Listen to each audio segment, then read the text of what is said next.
సర్వాధికారియు నిరంతర స్తోత్రార్హుడు యేసుక్రీస్తు ప్రభువారి ప్రశస్త నామంలో ఉదయకాలపు వర్తమానాల కొరకు ఎదురు చూస్తున్న మీ అందరికీ ఇమాన్యుయల్ మినిస్ట్రీస్ తరపున మా శుభాభివందనాలు తెలియచేస్తూ ఉన్నాను.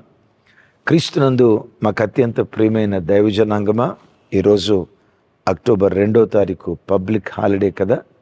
మెదక్ టౌన్లో కుటుంబాల క్షేమం కొరకై 7 గంటల స్తుతి ఆరాధన 9 గంటలకు ప్రారంభమై సాయంకాలం 4 గంటల వరకు నిరాటంకంగా అద్భుతమైన ప్రార్థన కూటం మిమ్మును మీ కుటుంబాలను హృదయపు లోతులో నుంచి ఆహ్వానిస్తూ ఉన్నాం. హృదయాలను బ్రద్దలు చేసే దివ్యమైన వర్తమానాలు నిశ్చయంగా పరిశుద్ధాత్మ దేవుడు ఓ బలమైన సందేశాల ద్వారా మన హృదయాలు ఆయన దర్శించబోతున్నారు.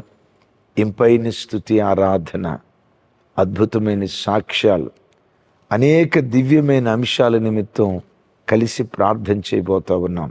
రండి, మన కుటుంబాలను ఆత్మ సంబంధమైన కుటుంబాలుగా కట్టుకుందాం. భక్తికి నిలయాలుగా, ఆత్మీయతకు కేంద్రాలుగా, పరిశుద్ధతకు ఆశ్రయ పురాలుగా మన కుటుంబాలను కట్టుకుందాం. ఒకవేళ రాలేనంత దూర ప్రాంతంలో ఉంటే మీ కొరకు లైవ్ అందించబడుతుంది. కుటుంబ సమేతంగా ఈ ప్రార్థనలో పాలుంది. కుటుంబాలను ఆత్మీయ కుటుంబాలుగా కట్టుకుందాం. Don't miss it. అటు కృపదేవుడు మనకు దయచేయునుగాక. మంచిది. ఈ దినం కుటుంబ వ్యవస్థ కొరకు ఓ దివ్యమైన సందేశం.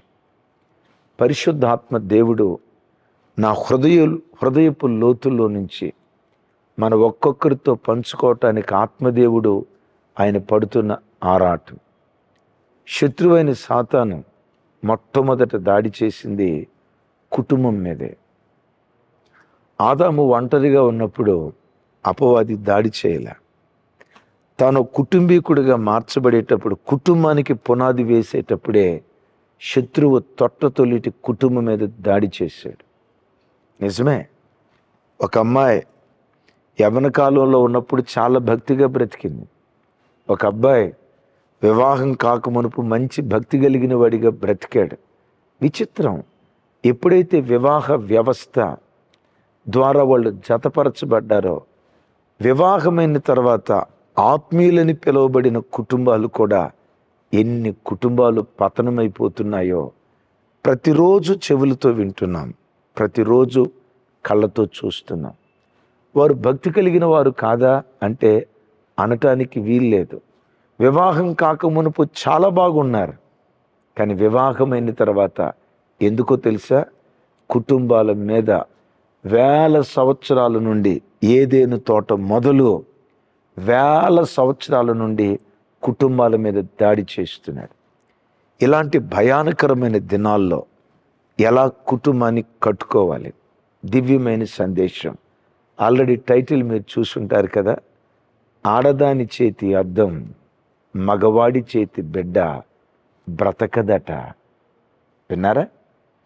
ఇదేదో సామెతో రైమింగ్ కోసం చెప్పిన మాట కాదు ఇది.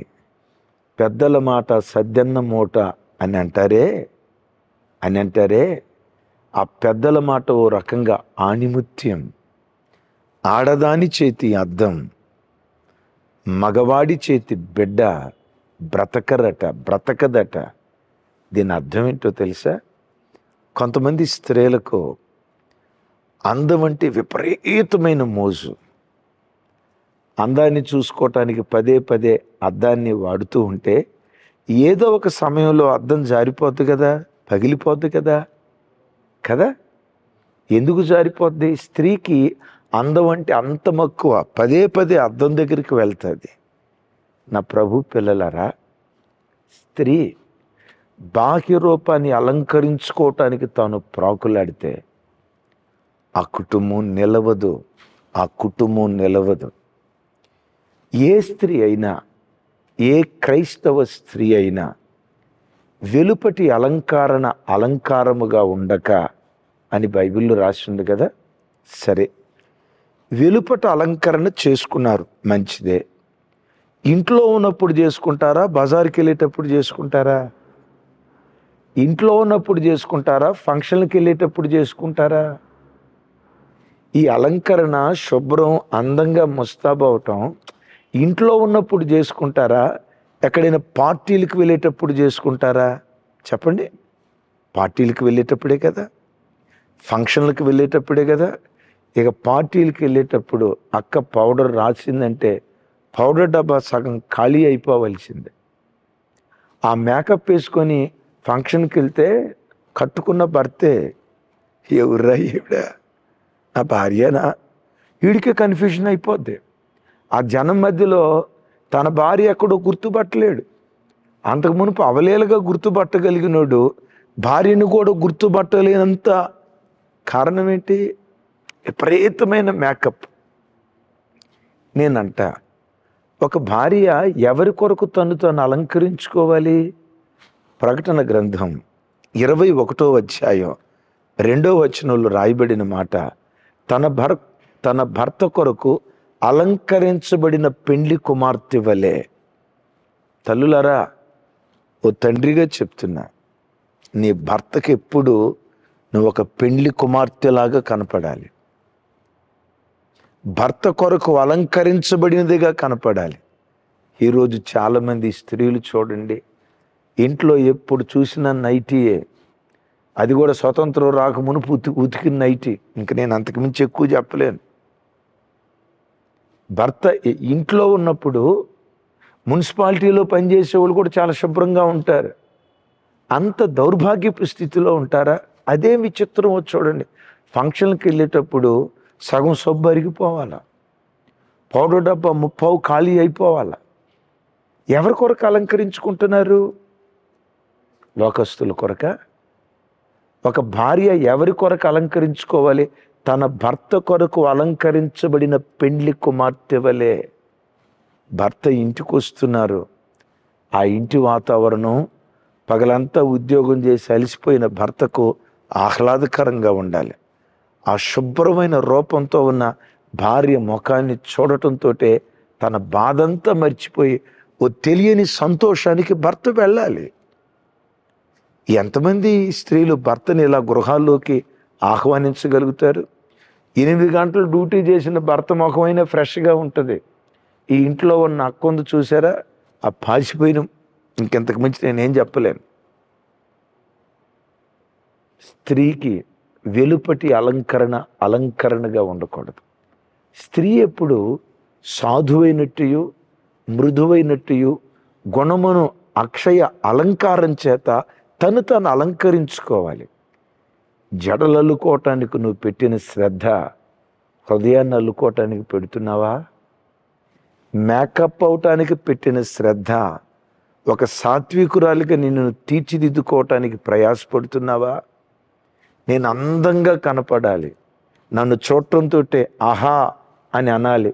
ఈ బాహ్య రూపాన్ని మేకప్ చేసుకోవటానికి గంటల తరబడి అద్దం దగ్గర నిలవబడ్డావే. వాక్యమనే అద్దం దగ్గర నిలవబడి నీ బ్రతుకును నువ్వు దిద్దుకుంటుంది ఎంతసేపు? చీరగట్టుకొని నాజూగ్గా చీర దగ్గర నిలవబడి ఇలా అని అద్దం ముందు వంకలు తిరుగుతూ నడిచిన జ్ఞాపకాలు ఉన్నాయే. వాక్యమనే అద్దం ముందు నిలవబడి నీ నడతను దిద్దుకున్న జ్ఞాపకాలు ఉన్నాయా? వాక్యమనే అద్దం దగ్గరికి వచ్చే క్రైస్తవ స్త్రీలు కొదువైపోయారు. లోకపరమైన అద్దం దగ్గరికి వెళ్ళి ముస్తాబై లోకాన్ని ఆకర్షించటానికి ప్రయత్నం చేసే వ్యక్తులు ఉన్నారు. అసలు నేనంట, మొట్టమొదటి కుటుంబం మీద సైతాను గాడు దాడి చేసింది అందంతోనే. అవ్వమ్మను అందంలోనే ట్రాప్లో పడేశాడు. ఈ పండు తింటే దేవదూతలాగా అయిపోతావు అన్నాడు. విన్నారా? దేవదూతలాగా అయిపోతావు అంటంతో సహజంగా స్త్రీకి సహజ సిద్ధంగా అందం మీద మక్కువ ఉంటుంది కదా. ఈ పండు తింటే నేను ఏమైపోతానో, ఇక నా భర్త నన్ను చూడటంతో బాబోయ్ కళ్ళు జిగిజిగేలమంటాయేమో. ఆ అందం మీద ఉన్న మోసే తొట్టతొలిటి కుటుంబం పాడైపోవటానికి కారణమైంది. బైబిల్లో ఒక తల్లి గూర్చి చెప్తా, మేకప్ రాణి మేకప్ లేకుండా ఎక్కడ బయటికి వెళ్ళదు. బాబోయ్. పాత నిబంధనలో విపరీతంగా మేకప్ వేసుకున్న స్త్రీ ఎవరు? కింద తెలిస్తే కామెంట్ బాక్స్లో రాయండి. ఇంకొంచెం క్లూ ఇస్తా. భర్త చచ్చిపోయిన మేకప్ వదిలిపెట్టలా. ఇంకో కొంచెం క్లూ ఇస్తా. చివరికి కొడుకు చచ్చిపోయిన అక్కకి మేకప్ పిచ్చి పోలా. ఎవరు అక్క? కింద కామెంట్ బాక్స్లో రాయండి. ఎవరో తెలుసా? మీరు రాయటానికి నేను టైం ఇవ్వాలి కాబట్టి చెప్తున్నా. సరే చూడండి, రాజుల 2వ గ్రంథం 9వ అధ్యాయం 30వ వచనం.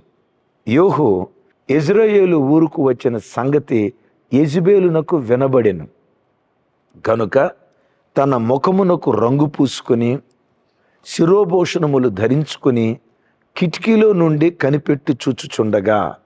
విన్నారా? విన్నారు ఈ మాట? మరొకసారి చెప్తాను. యోహు యెజ్రెయేలు పట్టణానికి వచ్చాడు. ఏం చేసి వచ్చాడు? ఆహాబు కుమారులను చంపి, అదే యెజెబెలు పిల్లలను బాణంతో సంధించి ఓ రకంగా చచ్చే అంతగా బాణాలతో గుచ్చాడు. యెజ్రెయేలు పట్టణానికి వచ్చాడు. ఇప్పుడు తాను వచ్చాడన్న సంగతి యెజెబెలు తెలుసుకొని ఏం చేసిందట? వచ్చిన సంగతి యెజెబెలునకు వినబడిన గనుక ఆమె తన ముఖమునకు రంగు పూసుకొని, ఏం పూసుకుందట? తన ముఖమునకు రంగు పూసుకొని.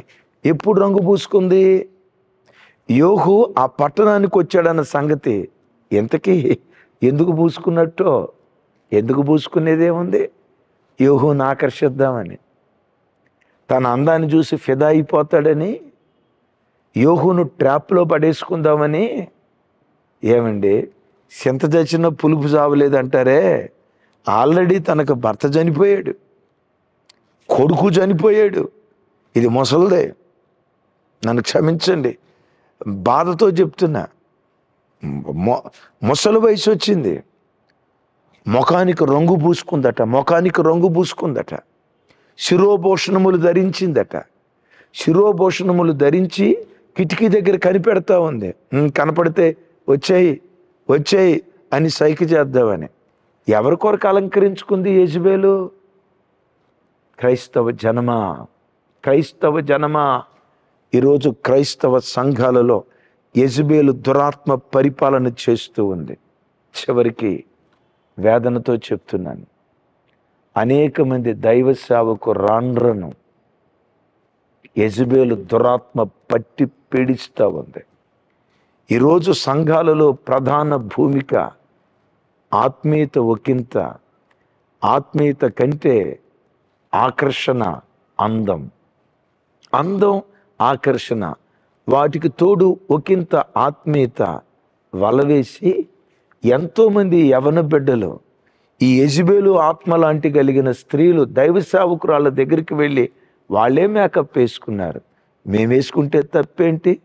ఆవిడే బెత్తడెత్తు పౌడర్ రాసుకుంది, నేను మేకప్ వేసుకుంటే తప్పేంటి? దైవజనమా, ఈరోజు కొంతమంది దైవ సేవకురాండ్రు సమాజానికి చెడు సంకేతాలు ఇస్తూ ఉన్నారు. ఈ ఆత్మ ఎవరిది? యెజెబెలుది. దైవజనమా, ఏ అందాన్ని చూసి మురిసిపోయిందో 35, 36 వచనాలు చూడండి. యోహు పట్టణానికి వస్తున్నాడు అని తెలుసుకొని ముఖానికి 34 చూడు చిన్న, సరే 35. వారు దాన్ని పాతి పెట్టబోయిరి, అయితే దాని కపాలమును పాదములను అరిచేతులను తప్ప మరి ఏమీ కనబడలేదు. 36. వారు తిరిగి వచ్చి అతనితో ఆ సంగతి చెప్పగా అతడిట్లనెను, ఇది యెజెబెలని ఎవడును గుర్తుపట్టలేకుండా యెజ్రెయేలు భూభాగమందు కుక్కలు యెజెబెలు మాంసము తినును. ఆ కిటికీలోంచి నెట్టేస్తే గుర్రాలు వచ్చి తొక్కాయండి.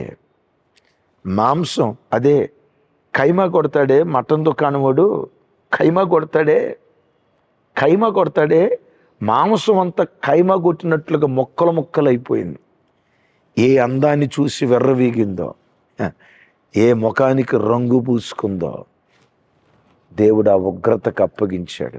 తల్లి, నీ భర్త కొరకు అలంకరించబడు,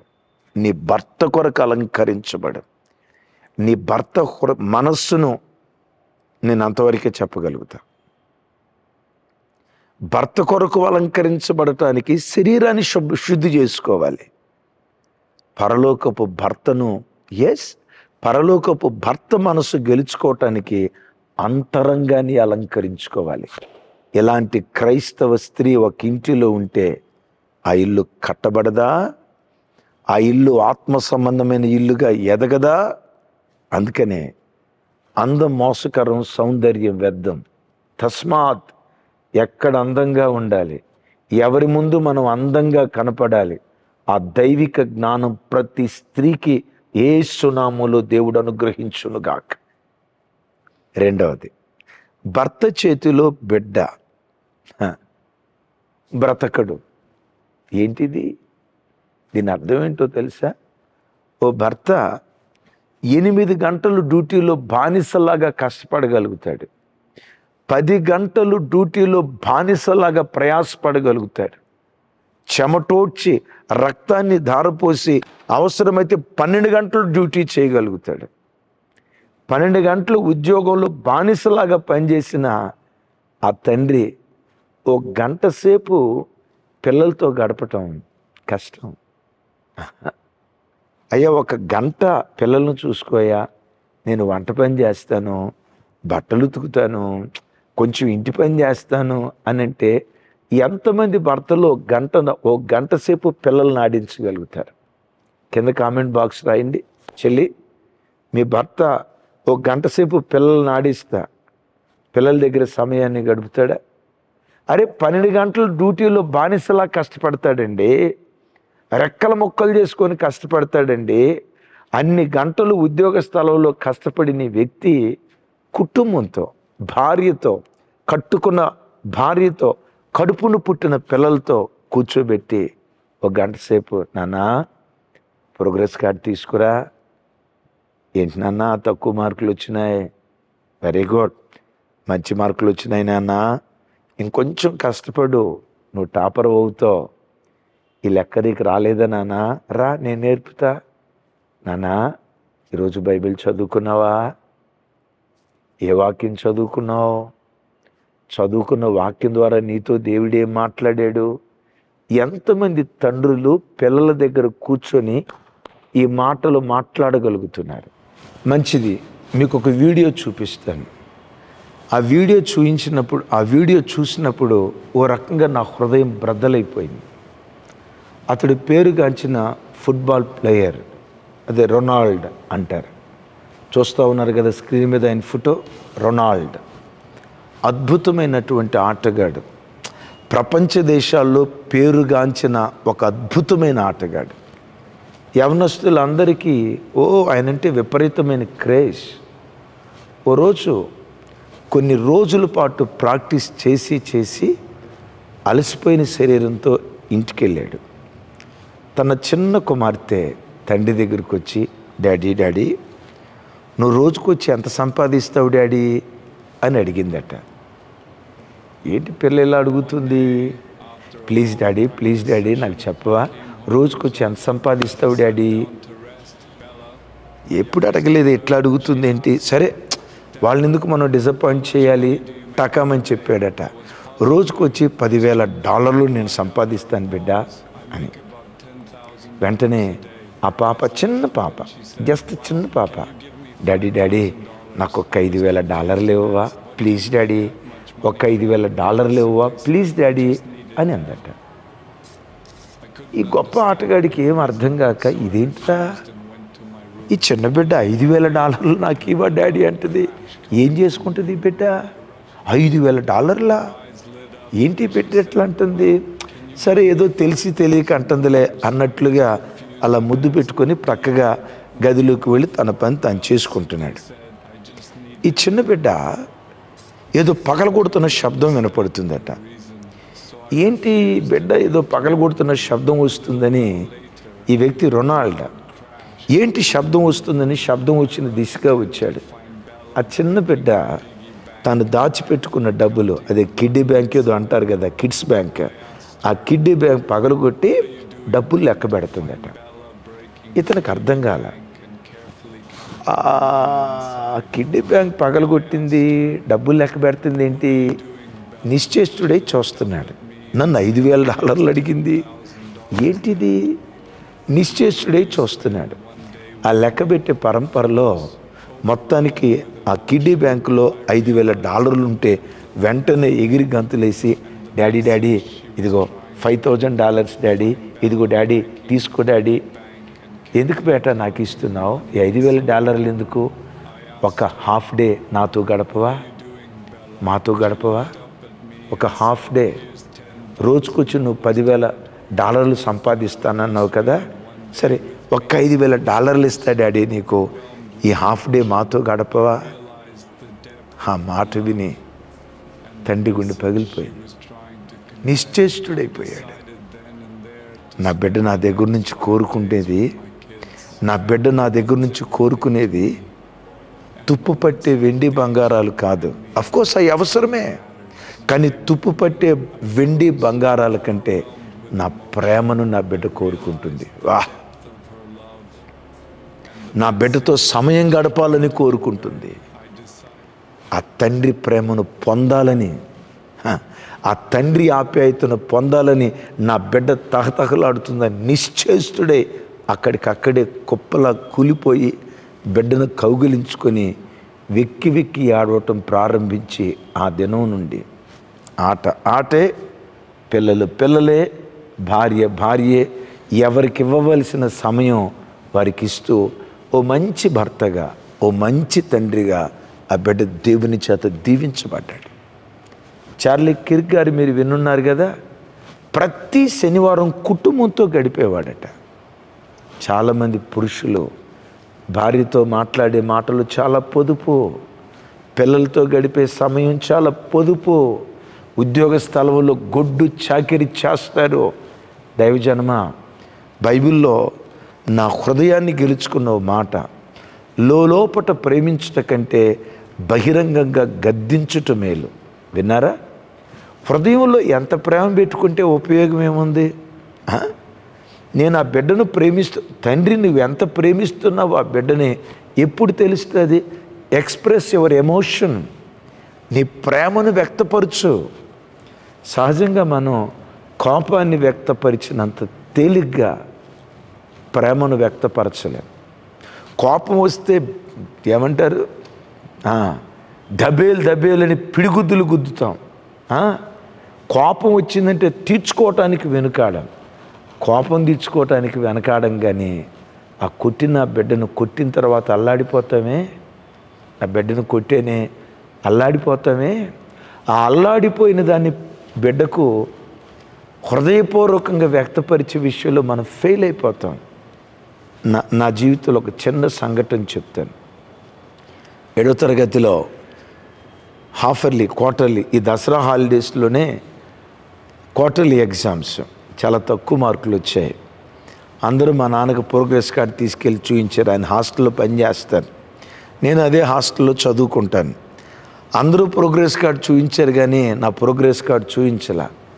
తండ్రి కన్నులు ఎవరి ప్రోగ్రెస్ కార్డు కొరకు వెతుకుతాయి?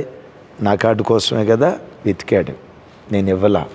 ఒకరోజు పిలిచాడు, నాన్న ప్రోగ్రెస్ కార్డు ఏది? రంగుపెట్టెలో పెట్టే నాన్న. రంగుపెట్టెలో పెట్టానుక, తీసుకురా అన్నాడు. మార్కులు చూశాడు, అత్యవసర మార్కులు. మళ్ళా ట్రంకుపెట్టెలో పెట్టిరా అన్నాడు. వచ్చేసా. రావటంతో తొలిపేశాడు. అన్నం వండటానికి ఇంతలా కర్ర, ఇంత పొడి కర్ర తీసుకున్నాడు, హాస్టల్ మూలకు తీసుకెళ్ళాడు. జీవితంలో పగటిపూట సొక్కలు కనబడేటట్లుగా, వాతలు వాసేటట్లుగా భయంకరంగా కొట్టాడు. కొట్టి ఇంకొకసారి ఇలాంటి మార్కులు వచ్చాయని పెట పెట పెట పెట కొట్టి వెళ్ళిపో స్కూల్కి, మధ్యాహ్నం టైం అవుతుందన్నాడు. స్కూల్కి వెళ్ళా. ఆ రోజుల్లో బెంచీలు ఉండేవి కదా, ఆ బెంచీల మీద కూర్చోటానికి ఈ వాతలు వాసి, ఆ వాత దెబ్బ బెంచికి తగులుతూ ఉంటే నరకం కనపడింది. ఆ బాధ తట్టుకోలేక నేనేమనుకున్నాను తెలుసా? రాక్షస్ ఎవరో కాదు, మా నాన్నే.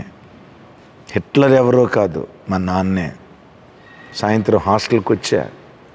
ఉన్నాడు, రై ఇక్కడ భోజనం చేయకు, నీకు భోజనం లేదు, ఇంటికి వచ్చాయి, ఇంటికి వచ్చిన తర్వాత నీ పని చెప్తా అన్నాడు. నేను మనసులో అనుకున్నాను, ఈ ఇంటికి వెళ్ళిన తర్వాత సెకండ్ క్వార్టర్ స్టార్ట్ అయిద్దేమో అనుకున్నా. చిన్నపిల్లలం కదా, వద్దు ఇంటికి వెళ్ళొద్దు, ఎటో ఒకటి వెళ్ళిపోదాం, రకరకాల ఆలోచనలు. ఆ రోజుల్లో ఇంత ప్రయాణ సదుపాయాలు, ఇంత డబ్బు ఇదంతా లేదు కదా. ఇంటికే వెళ్ళా. ఇంటికి వెళ్తే వెళ్ళేటప్పుడు కొడతాడు, తప్పకుండా మరలా కొడతాడు, కొట్టడానికే పిలిచాడు అని అనుకున్నా. వెళ్ళటంతో ఇంట్లో నుంచి గుమగుమలు, మంచి నాన్ వెజ్ వాసన వస్తూ ఉంది. నేను అడిగా, అమ్మా ఎందుకమ్మా నాన్న రమ్మన్నాడు? మా అమ్మ తక్కువ తిందా? ఏమోనయ్యా నాకు తెలియదు, నాకేం తెలుసు అయ్యా అంది. ఎందుకు పిలిచాడో అర్థం కాల. సరే అమ్మాయి భోజనం పెట్టు నాకు అన్నాడు. ఆయన భోజనం పెట్టింది మా అమ్మ. ఇడి కూడా పెట్టు అన్నాడు. భోజనం పెట్టింది నాకు. ఎందుకు పిలిచాడు అంటే భోజనం ఏమంటే గొర్రెను వధించేటప్పుడు మేత బాగా పెడతారు కదా, కొట్టడానికి ముందు ఈ కార్యక్రమం ఏమో డౌట్ వేస్తుంది.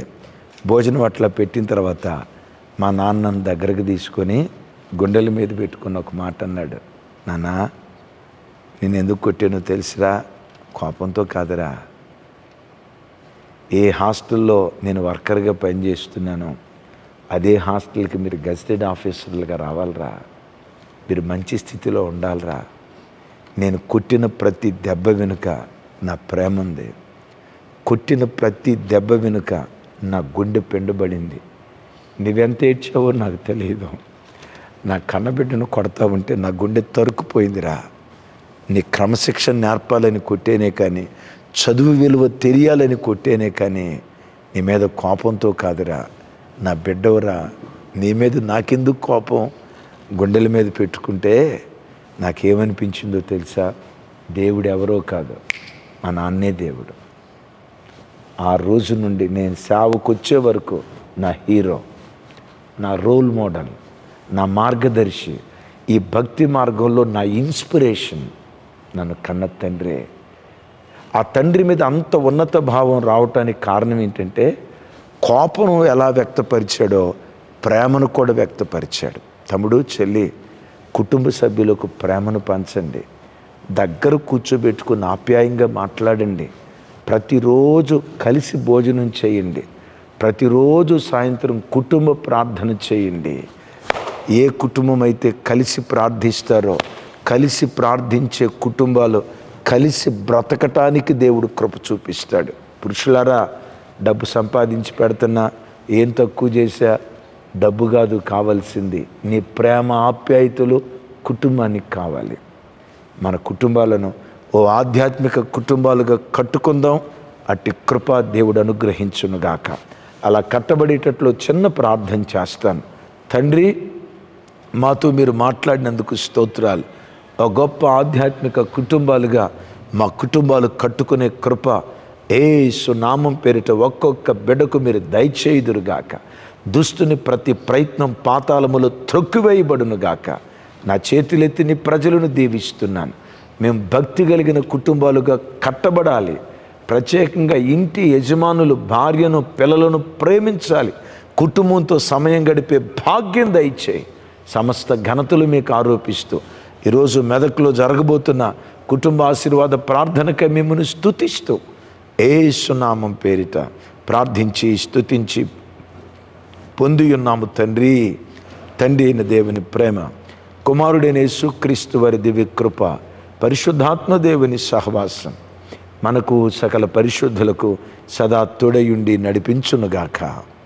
ఆమేన్, ఆమేన్, ఆమేన్. Thank you. ఈరోజు మెదక్లో కలుసుకుందాం.